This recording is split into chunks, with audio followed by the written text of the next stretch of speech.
there, folks. Got a demonstration of the KelTec RFB 308, both suppressed and unsuppressed, using a Yankee Hill Machine Phantom 2 quick detach suppressor, and 147 grain standard ball ammunition, XM80, I believe is federal. This is a nice baseline for both the suppression as well as consistency of the action. I have not had any feeding problems with this RFB. I know people, especially with the older gas system, kind of grew to hate this particular weapon. But I have the second generation gas system, which so far has proven to be very effective, very reliable. Actually, the only thing on here that I have found that I dislike, and it's really not a weapon problem, maybe a design flaw, is that the trigger release, or I'm sorry, not trigger release, the magazine release is right back here.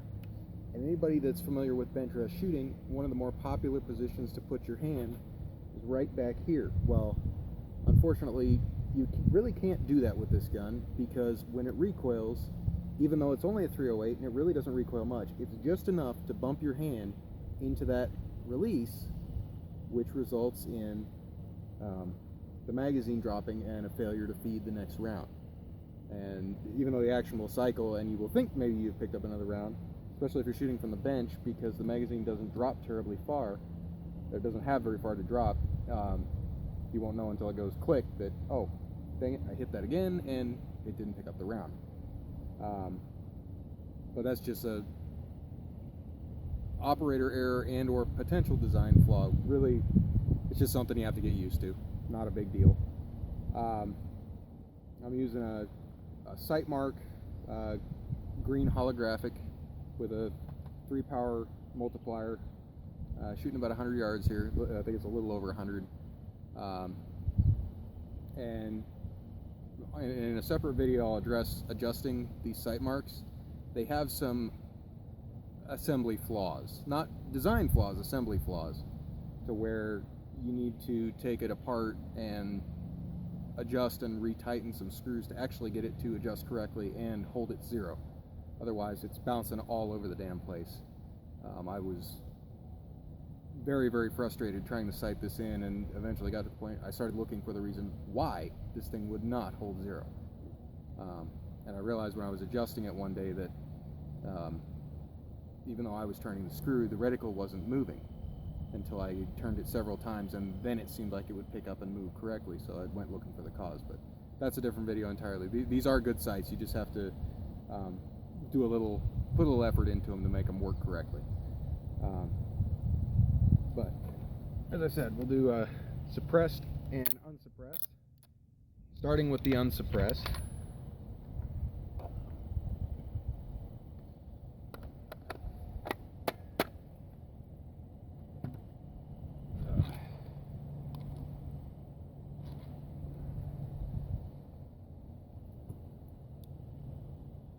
And unfortunately, this is shot on my phone, which doesn't have the best audio. Hopefully you'll be able to tell the difference and the phone just won't mute it out. I was unable to find the tripod for my camera today.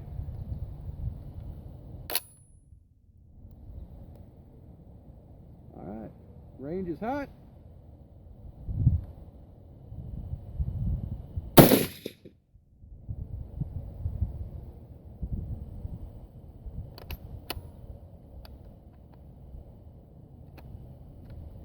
Oh, no sooner do I say that, my fucker jams.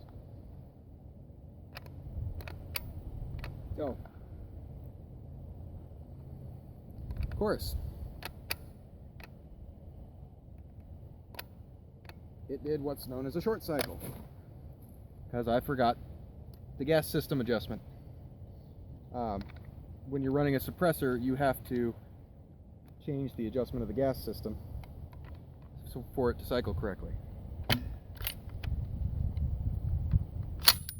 There we go. what that did right there, it did not let nearly enough gas into the system to cycle the action, and the brass was stuck in the chamber. That's why I had to jack it open there.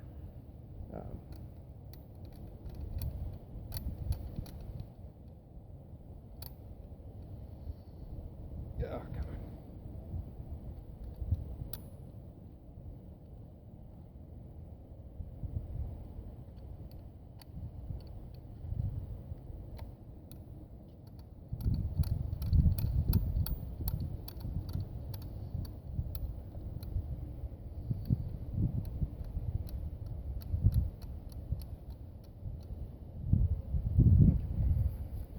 Now she'll cycle the way she's supposed to.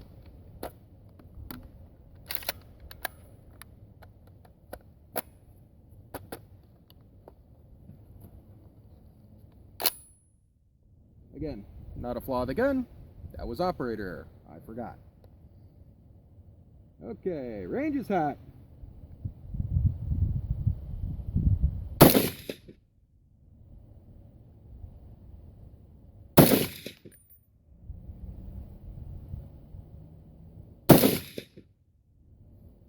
Alright. Well, there is unsuppressed, and that's the Yankee Hill Phantom quick detach connector, specifically the 308 one. There is also a 556 version which has the smaller threading. Okay.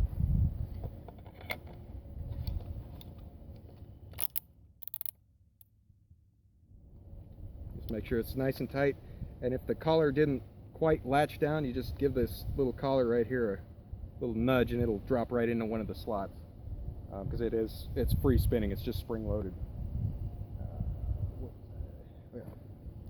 And again, readjust the gas system so it does not mess the gun up. If you forget to unscrew the gas system or unscrew the gas adjustment, KelTec recommends you unscrew it all the way off the gun, and then as soon as it picks up threads, go 1.5 turns, which is basically as soon as it starts connecting with the little detent plunger, it's about 5 clicks. Basically just enough tension to make sure that the screw does not fall off, or the nut, whichever you want to call it.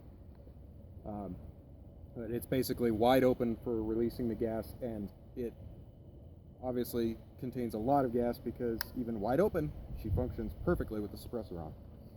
Okay, so here's 3 rounds suppressed.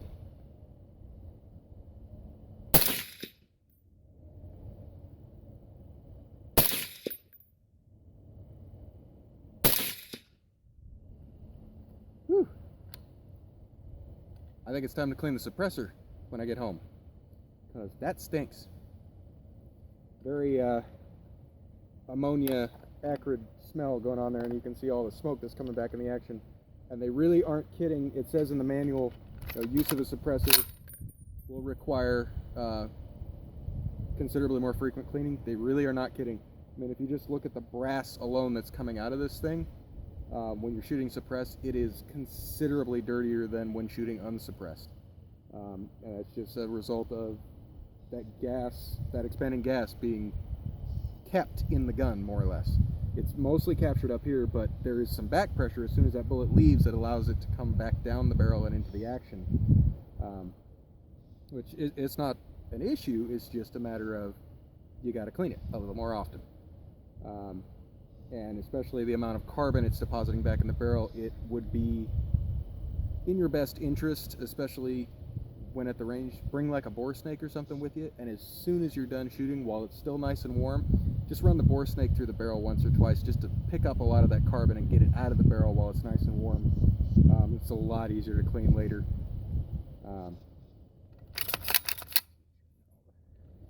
Rounds out of there.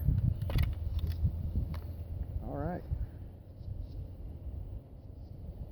I do not like how much this XM80 brass, I don't know if they don't coat it or what, or if it's just a type of the metal composition, but even just sitting on in my ammo locker, which I have a lot of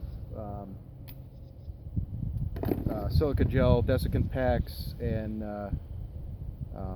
actually have the shelves lined with an anti-corrosion paper. Those particular rounds always seem to darken and corrode compared to all my other brass and ammunition that's in there. So I guess that's acceptable to the military. To me, I really don't like it, but for demonstration and just sighting in purposes, it's nice, inexpensive ammo. I hope this helps you if you're considering using or purchasing a suppressor. And I have shot this without the ear protection, and it is hearing safe. I'm already deaf in one ear, not a result of shooting. It was something completely unrelated, but I don't want to risk losing any more hearing in my other good ear, so I continue to use hearing protection even with the suppressor, especially at a range. When I'm out hunting, I don't. That's the nice part of having the suppressor, is I don't have to worry as much about damaging my hearing. But on the range, when I'm doing lots of shooting, yeah, I still use hearing protection. Again, I hope this video was helpful. See y'all next time.